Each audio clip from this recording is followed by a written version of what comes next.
to Sportscast, St. Patrick's Day, March 17th.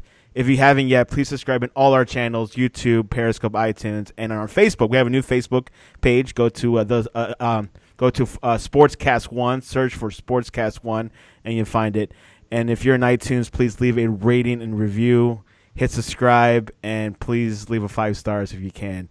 And, of course, visit us on thesportscast.net, thesportscast.net. This episode is brought to you by InstaBible app for iPhone. Go to the App Store and get InstaBible. Create verses and pictures, and you can share it to the world.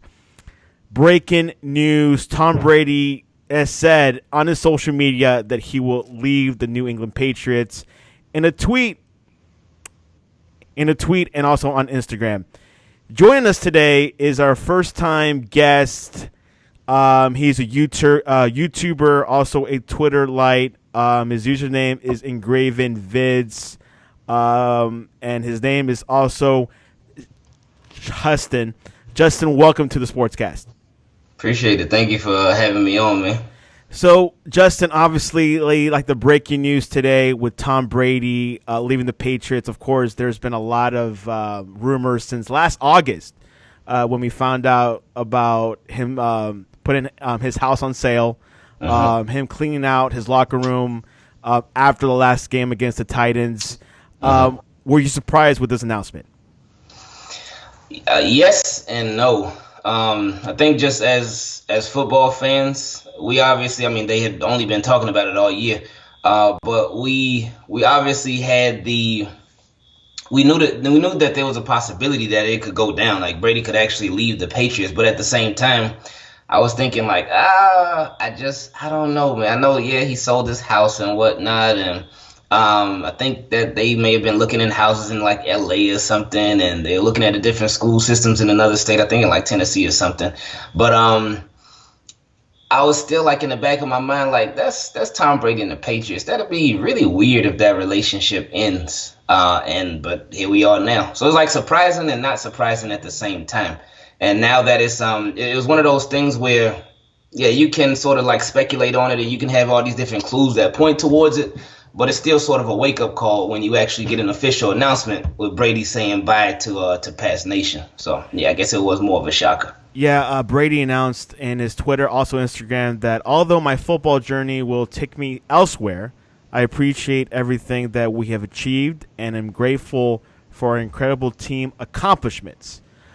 Justin, right now, so far, the leading contender is the Buccaneers. Now I'm hearing the Chargers also might be offering about $30 million, I believe. Where do you think he'll end up? If he goes to the Bucs, you got Mike Evans. I think Deshaun Jackson is still there. But if he goes to the Chargers, you get Keenan Allen. I think they franchise tag Hunter Henry. But their offensive line is in shambles. I would have to say Chargers, because I did just see something that said that the Chargers, they play the Patriots this year, so that can be a little extra fuel to the fire. And that's going to be a primetime game if he does end up going there. They're going to put that game on primetime like that.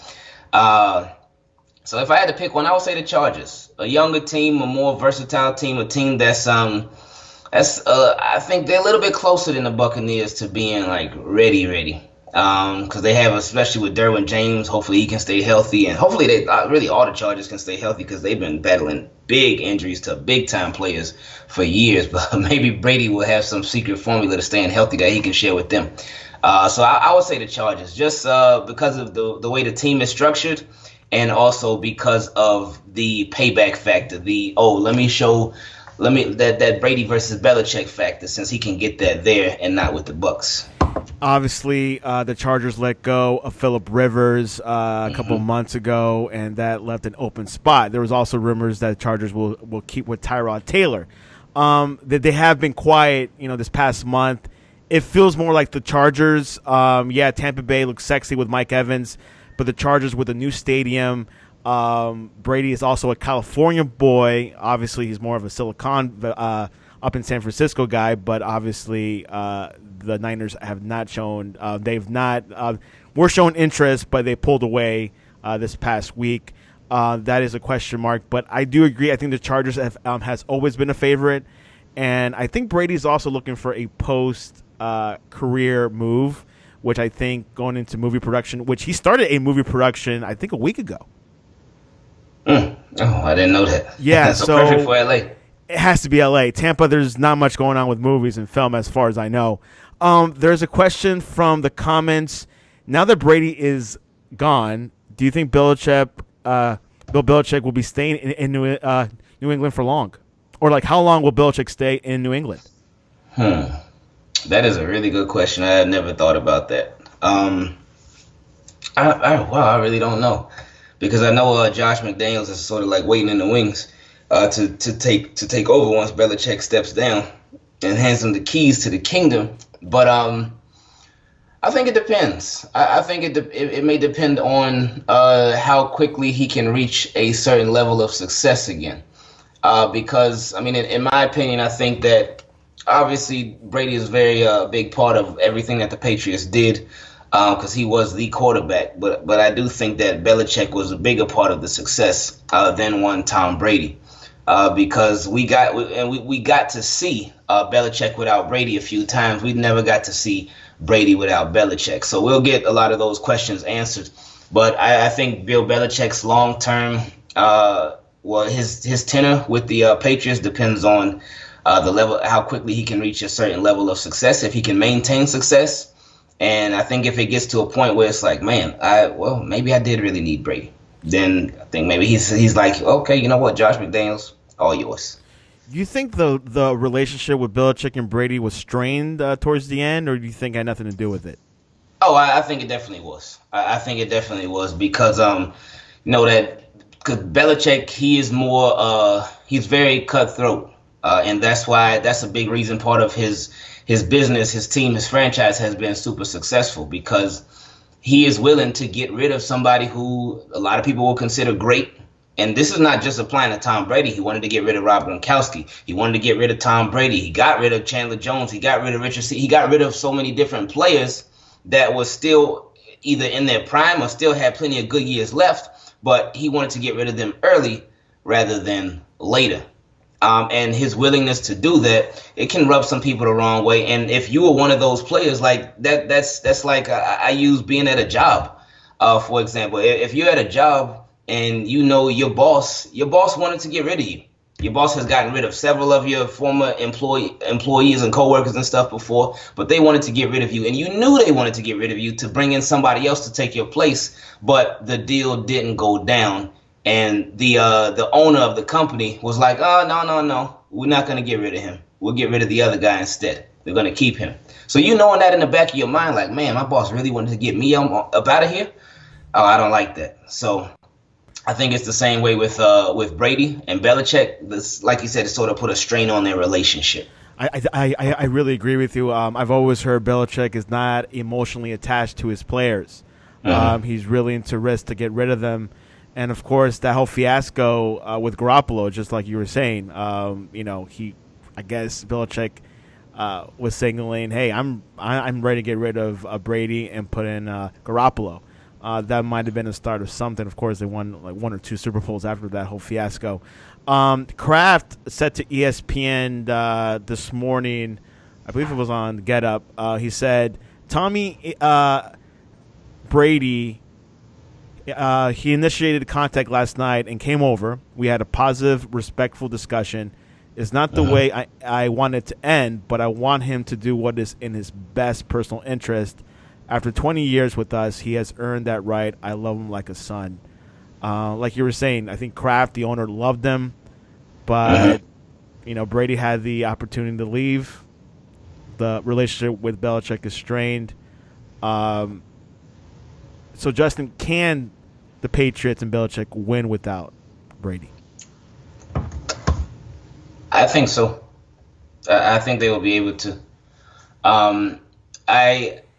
Because we've seen it. We haven't seen it at the highest level because we haven't got an opportunity to see it at the highest level. We haven't got an opportunity to see it in the playoffs because the closest that they came to to get into the playoffs without when Bernard Pollard was on the Chiefs and he took out Brady for the season when he hit him a little bit low.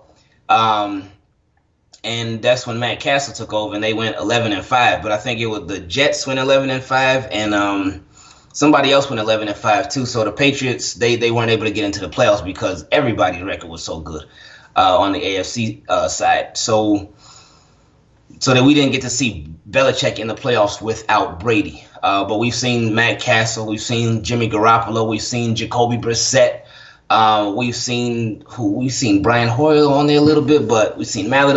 But we've seen him flip these quarterbacks. We've seen him take these different quarterbacks and have some success with them in the regular season without a Brady. And then when Brady comes back, those quarterbacks end up getting traded to other teams. And then when they go to these other teams, most of them are usually not so hot. So that just shows me that Belichick really like, they call some coaches QB whispers, but Belichick like really knows how to get the most out of a QB. So I think he could definitely have some success without Brady, and I think they can win without Brady. So I just think he's waiting on being given the opportunity. Currently, right now, in the quarterback bench for the Patriots, they have Jarrett Stidham and Cody Kessler. In the pecking order, Jarrett Stidham is the leading starting quarterback. Do you think this is enough, or do you think they'll probably draft a quarterback in this year's draft? I think whether it's through the draft, whether it's free agency, I don't think they'll stick with those guys. I mean, sometimes you never know. You never know because, again, Jimmy Garoppolo, who really knew who that was, Jacoby Brissett, and they made it work with those guys. So you never know, but I still think they'll add more firepower. Yeah, obviously not just the draft. You know, there are some few quarterbacks out there like Phillip Rivers, another experienced quarterback at 37. And then you do have, I believe, could be a possibility James Winston or as well the quarterback for the Saints, the backup quarterback. Teddy Bridgewater? Yeah, Bridgewater is also available. Do those names kind of resonate for you, or do you think they want to go younger? I know. Well, Jameis Winston, I don't see Jameis Winston as a Patriot. I don't see it. Teddy Bridgewater, possibly. But I don't know. I really don't know what type of direction that I see them going in, simply because they haven't been in this position before. Andy Dalton is out there. He's available via trade. It could be an option. I would like Teddy Bridgewater for them, but I don't think they would be that invested in Teddy Bridgewater, especially for the long term. I don't know. I really don't know. Yeah, with the Patriots, this is new territory for New England. Yeah, new territory, but as well, they're a confident organization. You know, if I see them winning a championship without Brady, with any quarterback, Bridgewater, Stidham, I possibly can see them winning it. But as well, they do need some receivers and also some other weapons. So we'll definitely eye on that. Of course, Belichick is 67 years old. He's up there in age, so we'll see how long he has left in the pipeline. That's it for and if you need any more news about Tom Brady, go to thesportscast.net, thesportscast.net. We'll keep you up to date with Patriots news. So, Justin, tell us a little bit about yourself. I know we started the show with a hard news segment. Tell us a little bit about yourself and the channel. Yeah, man. I my channel, the Sing Raven Viz, is Team Keep It Clean. It's family friendly content that anybody can listen to, young, old, male, female, whatever. And it's just something for everybody. I'm a huge Ravens fan. But we talk about every NFL team. We talk about the latest and greatest, what's going on with the NFL. It's mostly we talk about Ravens stuff, but it's something on there for everybody. And if you know a lot about football, it's stuff for you. And if you don't know much about football, you could possibly even learn about it. So it's just a little bit of something for everybody. Something that everybody can enjoy, everybody can listen to, and you can listen to it out loud because you don't have to worry about any cursing or any derogatory language or anything like that. It's just yeah, it's a channel for everybody. So And, I appreciate y'all even having me on here. absolutely, amen. So how did you start this channel? What provoked you? What was the story? I used to have my channel used to be centered around gaming, the Madden game, and but I was obviously a big Ravens fan, and I love talking about the Ravens, like with my friends and stuff. So I was like, you know what? Let me just one day after the game, just randomly, I was like, you know what? Let me go on YouTube and talk about how I felt about the game. So I decided to do that, did it, live streamed it, loved it. Then I started doing it weekly, and I would do it after every Ravens game, and then I saw that I enjoyed talking about football a lot more than playing the actual football game, the Madden franchise series. So my channel sort of transitioned to from a Madden channel to just talking about the Ravens, and then talking about just NFL period. And then that allowed me to have a lot more fun with it, a whole lot of fun with it. And so then, and that would be something that I was doing on the side. And I was working a full-time job at the same time. But even while I was working that full-time job, I would like go on breaks, whether it be my lunch break or whether I would just make my own break. And if something happened in the NFL or something happened with the Ravens and whatnot, I would come out, do a video on it, then go back to work. And then one day about a year and a half ago, because it was August of 2018, I believe. Yeah, in August of 2018, I was going to work. I had actually, in April, I had actually got a promotion at my job, and I was going to work. Came into work, and my entire department got laid off. It was about 12 to 14 of us. Just came in. Everything was going good. We weren't having any problems, anything. Business was great. Came in, got laid off. And then it was like, wow, okay. But I was like, you know what? I always say timing is everything. So I said, man, this happened to me in August. Football season starts in September. So you know what? I'm going to try to do this thing full time. And been doing it full time ever since. So it's been working out, man. Yeah, I've noticed you got 23,000 subscribers, and of course, sometimes with the new with like the whole new internet age, you're able to make a career out of YouTube or out of podcasting or just get involved in the social media content footprint. How much have you noticed? I mean, obviously, Ravens is definitely a huge fan block. How big of a base are the Ravens? I mean, would you say they're as big as the Steelers? But how big is the footprint of them? No, it's definitely not on the level of like a Steelers or Cowboys or Giants or Jets, because those franchises, they've been around for a very, very, very long time. So you can see it when if you go to different places, if you go to like different stores around the country or whatever, you see a lot of those guys, their memorabilia, their jerseys and stuff. But for Raven stuff, you wouldn't really see it too much. Now this year things have changed with Lamar Jackson coming on the scene and really making a big impact on the NFL. That really started spreading Ravens fans and bringing a lot more Ravens fans because there were a lot of Lamar Jackson fans. But with Ravens, the fan base is growing, and they definitely make their mark wherever they go, especially when like they come down here to Miami for Dolphins games. They absolutely take over big time. And it's like, wow, I didn't even realize there were so many people here. But a lot of people travel for those Miami games because a lot of them want to get out of Maryland from that cold weather. But so it's not a crazy big fan base, but it is one that's growing. It's not competing with like I said, like the Steelers, Giants, Cowboys. It's not competing with those yet. But the level of loyalty. You can say that level of loyalty with any fan base because you got great fans, you got bad fans, you got fair weather fans, you got bandwagon fans, you got a little bit of everything. But as far as the base, the size of the base, it's not on those levels yet, but it is definitely pretty big though. Ravens fans do make noise, but also the Ravens organization has made noise in this free agency period or this business period of the NFL. The first big move was Calais Campbell was traded to the Ravens.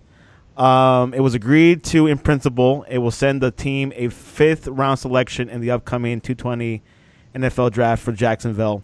What are your thoughts about this move? Campbell going to the Ravens? Oh, I love it. I was ecstatic over it. I loved it because it was something that gave the Ravens what they need. They need somebody that can set the edge, and they need somebody that can provide interior pressure and a consistent pass rush, because that's absolutely what we did not have. We didn't have people that could set the edge, and we didn't have people that could really provide that that consistent interior pass rush. So when they made that move, and it was just for a fifth-round pick. I know Jacksonville, they pretty much like having a fire sale, but still a fifth-round pick. That just lets me know how desperate Jacksonville was to get rid of Calais Campbell, and how smart Ravens were to take advantage of Jacksonville's desperation. So it's a great move. He's a great player, and from every single Jacksonville fan that I've talked to about it, they say that he's a great person as well, and he's one of their favorite people that was on the team, not just for his play on the field, but how he was off the field as well. He said he was a leader. I know he was a nominee for the Walter Payton Man of the Year award. So he can bring a lot more than just a good player to the Ravens. He can provide leadership as well. So I'm super excited for the move. Yeah, one of the philosophies of the Ravens, or the biggest philosophy, is defense. And bringing a great defensive end, also a leader in the locker room, will provide that stamp for the Ravens. Another move the Ravens did, that they agreed to trade the Hayden Hurst to the Falcons. What are your thoughts about that? That one, it was sort of a bittersweet thing, because I would have preferred that the Ravens kept all three tight ends, but with Hayden Hurst, he wasn't a big part of the offense, simply because the timing, his timing, he was supposed to be the number one tight end on the team, and he was the number one tight end on the team when he was drafted, but then he got hurt, and when he got hurt, that Mark Andrews, he stepped up. And then Nick Boyle, of course, he continued to step up. And then when Hayden Hurst came back, he kind of found himself sort of out of the loop, and never really got that traction going again. Since Mark Andrews he started to take off at the end of 2 seasons ago, and then certainly last year, he became one of the top tight ends in the league. So I guess that made Hayden Hurst expendable. And with Hayden Hurst being expendable and him voicing that he wanted more of a role in the offense, I guess Ravens figured, you know what, while he still has a good value, let's trade him while he still has good value and get something for him rather than waiting another season and his value possibly diminishing. Because if he would have been in the offense for one more season, then it's a high possibility that his production it would have still been low. He's a very, very good player, but it's a possibility that his production still would have been really low, and teams wouldn't have valued him as much. And he's older too. He's I believe he's like 27 now, because he was drafted. He was like, I think he was like a 25-year-old rookie, and usually rookies are like 22, 23. Because I know he stepped away from football, played baseball for a little while, then came back to football. So just his value. I think it was a smart trade. And again, I felt I was bittersweet about it because I would have rather kept all three, but I completely understood. I understand the business side of football, so you got to get what you can while you can still get it. Going on this track with receivers, there's been talk that Lamar Jackson needs more weapons, Justin. What are your thoughts about that? Do you think the Ravens have those plans either for the draft or in the free agency market? Do you think they're going to get one more weapon? I'm thinking they'll go young. I don't know right now though, because I think they'll definitely get weapons in the draft, but because they've been beefing up the defense, obviously, because they got Calais Campbell, Michael Brockers. So I mean, with the weapon, but who's out there? There's a guy, Emmanuel Sanders, Robbie Anderson. There's a few out there. They may make a shocking move, one of those surprise moves. We'll see. But I'm thinking more along the lines they go young. They get those weapons through the draft. and they try to have the receivers, whatever weapons they get, grow with Lamar. So I think they go young draft. What do you think is missing? Obviously, you could say receivers, but what spots you like to see strengthened or filled? The Ravens passing game, and the involvement of the wide receivers in the passing game. That is the biggest thing. Because I know a lot of people talked about, oh, Ravens, they can't play from behind, blah blah blah. And the Ravens, I mean, they didn't help that whole argument with what they did in that Titans game, in the playoffs. But I think the biggest reason for that was because they didn't have a legitimate wide receiver. They didn't have another one. I mean, Hollywood was the only one. And if Hollywood is your best wide receiver, and he was a rookie that was playing at like 60, 70% since he was hurt all last season, that's a good thing. So they need a legitimate 1-2 punch at receiver. They need two legitimate receivers that people will really respect, and really feel like, oh man, this guy, he could beat me for 40 on this play. Oh, he could take it the distance on this play. You need somebody that they respect. So that will be the biggest needs I see for the Ravens as of this moment. Another legitimate receiver that opponents respect and that can put some fear in them. And also just Lamar Jackson seeing the entire field better. Because he makes some smart decisions, but he's just got to go through all his progressions better. Because last year, it was a lot of, okay, he's looking at Hollywood, okay, he's looking at Mark Andrews, and that's it. He wouldn't really go to the other options. And I don't know if it was because he just didn't trust the other options, because he obviously trusted Hollywood and obviously trusted Mark Andrews, or he just simply didn't even try to look for them. But he's got to work on seeing the entire field better and going through all of his progressions better. So those would be the two things I say the Ravens need to work on the most this offseason. Do you think the Ravens will repeat that AFC North, like they'll win the AFC North, they'll have a great regular season? Do you think they'll have another fantastic season and a explosive season from Lamar Jackson? I think they should. I think his interceptions are going to go up a little bit this season. I mean, they were all the way down. He only threw 6 last year, so it would be kind of hard not to go up from that. I mean, I would hope they don't, but I mean, just to be realistic about it, I think his interceptions are going to go up, but at the same time, I think his touchdowns are going to go up too. Because I do expect the offense to expand. Because last year it was a lot of running, and I expect it to still be a lot of running, but I do expect the passing game to be even more open this year. So I do expect them to have a good season. Will it be able to be as good as last season? I would love for it to be. I don't expect it to be because, like, how do you follow up 14-2? Like that would be really, really tough. So I feel like it's almost the only way to go from there, which is pretty much at the top. The only way to go is down. So I'm thinking like maybe 11-5, 12-4. Hopefully they can do as good or even better than 14-2 and get that number 1 seed again. But my biggest thing with them, I'm not even necessarily worried about their regular season record. I just want them to get in the playoffs and get over that hump of not winning in the playoffs, because that's been the biggest issue with the Ravens the past 2 years. They make it in, but when they get in, they fail. So they need to. That's the biggest thing with me about them. That the playoffs. So now possibly they can fix that. Yeah. Which now possibly now with the Patriots, I mean, they could make it to the playoffs, but they might not be a favorite as much as they were in years prior. Do you think other NFL clubs will figure out Lamar Jackson? No.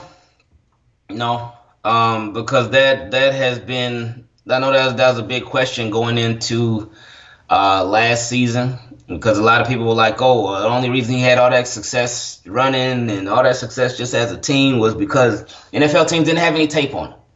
So then what happened? A lot of people say, okay, we have 8 games worth of tape on him now. So going into the 2019 season, he's going to get figured out. He's not going to be able to do all that stuff. What does he do? He does all that stuff and even more.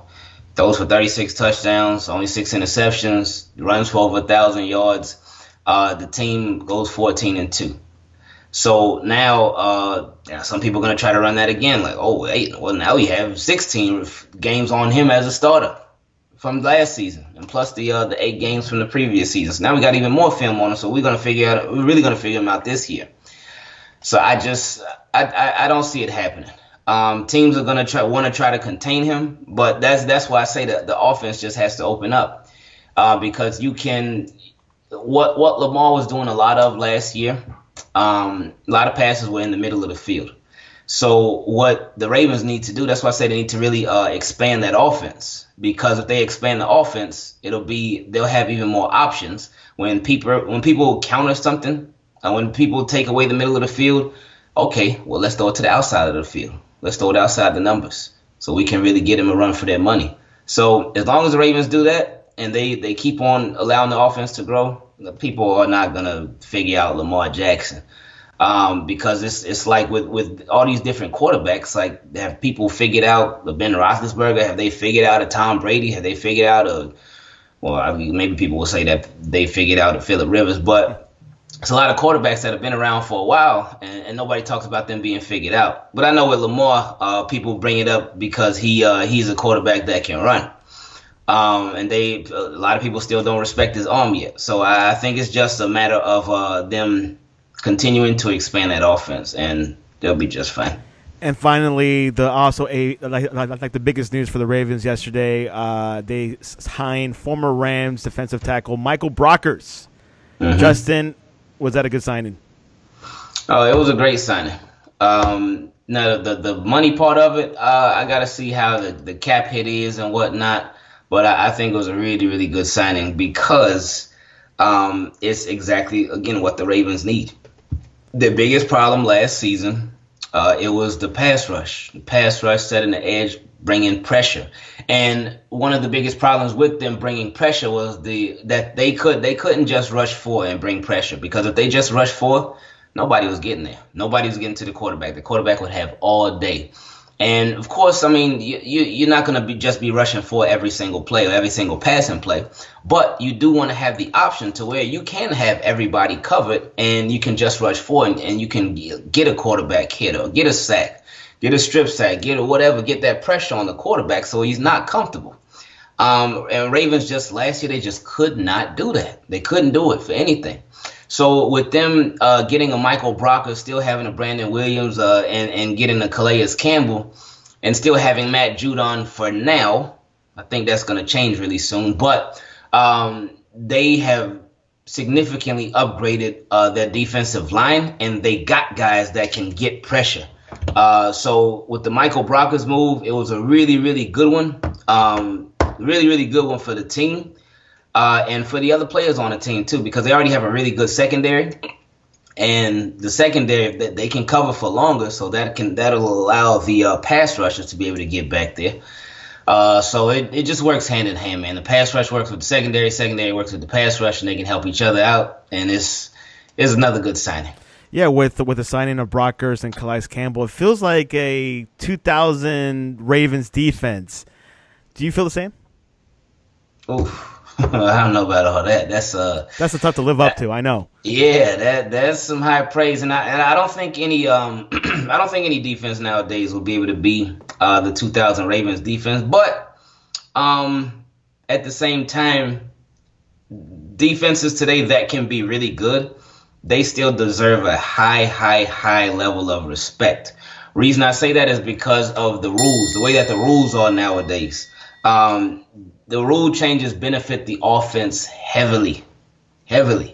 And with the rule changes, with them benefiting the offense, and I mean, that's what the business is about. Roger Goodell and company, NFL wants teams scoring more points. That's why they moved the ball from the 20 to the 25. That's why they changed the face mask rule some years ago to where it used to be, I think it used to be between like a 5-yard and a 15-yard penalty. I forgot what the one was before, but now it's just 15 yards. That's why with the illegal contact, I mean, they just, and all these defensive pass interference that aren't pass interference, it's a mess. But all the rules, they benefit the offense. So if a defense can maintain a high level of success in this day and age, that's a beautiful thing. So while I don't think they will be able to be compared to the 2000 Ravens. It's still a good they still would deserve high praise for being able to be a successful defense these days. Ravens are definitely making moves, and just like what Justin said, can they win a playoff game? It feels like any team they face in the playoffs, they lose. So they got to win that playoff game, get over the hump. Is it beating the Titans? Can they have the formula to beat them? Do they have the formula to beat the Chiefs? Those are the question marks. But they do have a good quarterback. They need the coaching has the experience. They do have the experience, but they need to get over that hump. Even if it's home field advantage. So, which Ravens got last year and they got the year prior with the Chargers. So we'll see what happens. Well, Justin, what is the best way to reach you online? Twitter, YouTube, Facebook, Instagram. Everything is Engraven Vids, all one word. So that's it. There you Appreciate you again having me on. Thank you for that. No problem. And of course, you can reach us at thesportscast.net or on Twitter at thesportscast1.